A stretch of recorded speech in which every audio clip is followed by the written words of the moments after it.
Urban renewal was Negro removal.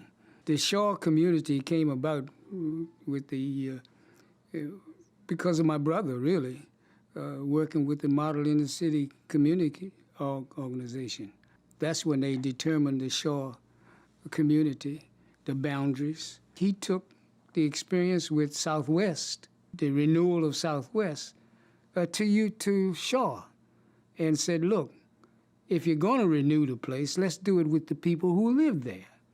And that's what they've done. The churches built much of what has gone on in the Shaw community. The Catholic Church built, Daddy Grace's church built, in our church, indeed, built a New Bethel built a building at 9th and Rhode Island Avenue, so that where people who lived in the community can still live in the community. I grew up on a street, it's a street between 9th and 10th Street on Westminster. What always impressed me were the people around. In our block, 2 houses from me, was a teacher.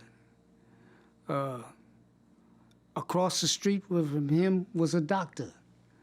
Up the street from several houses up the street, Scurlock had family, and Scurlock is one of the prominent black photographers in the world. And so it was a place where you grew up among people who had achieved, and you knew that if I do what's right, I can do what they did, or even better. And that's what we as Tuskegee Airmen, very frankly, are trying to do now, to make kids understand that they can be better than we were.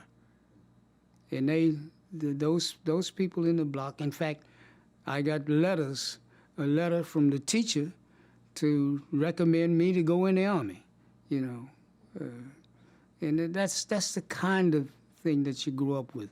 And then you were so proud of what went on U Street. As I said, U Street was our Broadway. The theaters were there. On Easter Sunday, people came from all over the city just to walk down U Street in their new stuff on Easter. On Halloween, the same thing, except that they were coming to show their costumes and stuff.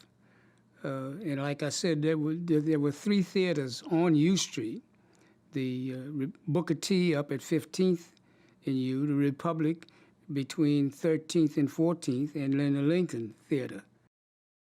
At 7th and T, it was Dunbar Theater, and then right down the street was the Howard Theater. So that a lot of the entertainment that went on in the Negro community or black community was in that area. There were other areas that had things like Benning Road out in Southeast, Sheriff Road out in Maryland, places like that. But U Street was the hub. My first work day in D.C. was June 1st, 1986. I was hired as the director of community organizing for St. Augustine's Roman Catholic Church. And the church had a history of being an activist and organizing church, especially in the black community in D.C.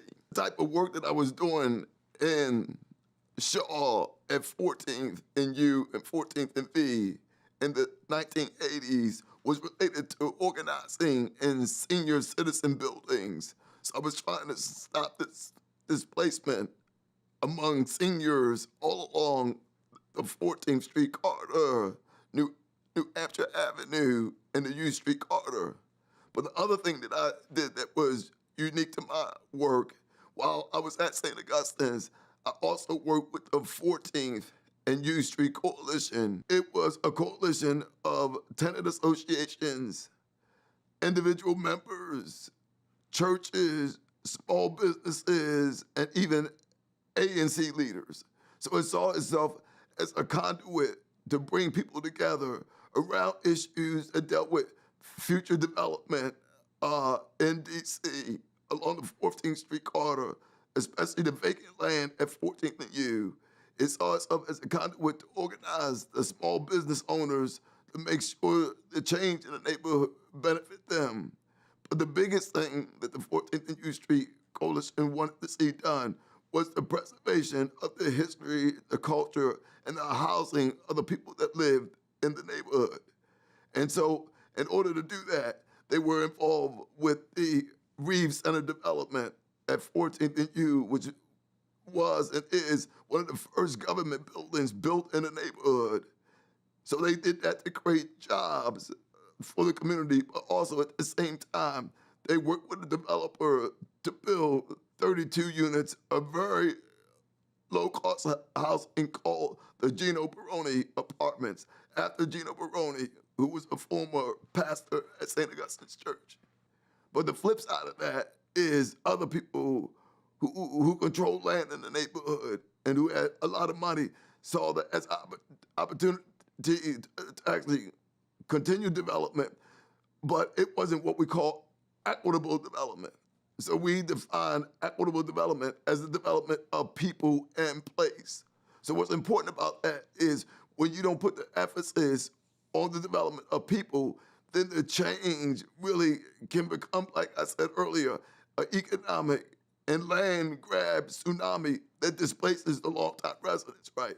I was the first executive director of the Manor Community Development Corporation, and our mission was to focus on building power among tenant association, building powers among the churches and the shelters, and then nurturing the business leaders in the community. Manor Community Development Corporation was the predecessor organization as we transitioned to One DC, which stands for Organizing Neighborhood Equity. So we transitioned from what they call a neighborhood-based community development corporation because Manor CDC was based in Shaw and the focus was Shaw, DC. So we transitioned from that to a citywide community organizing collective that looked at all of DC as a place where we should be organizing for economic and racial equity around housing and land, health and wellness, and income and jobs. If you walk along 7th Street, 90% of the people of color, Black, Latino, or immigrant people that you see coming out of those buildings was because actually we used a government grant to organize the residents in those buildings. In several of those buildings, we were able to help people buy the buildings, which is part of the structural change, right? That they went from renters to owners of community controlled property, or what we call limited equity co-ops, right? And so that happened at 1337th Street, and it happened at the Martin Luther King Latino Co-op at 11th and M, right? So we learned from organizing along 7th Street that we could do this work in other parts of Shaw, but also throughout the District of Columbia.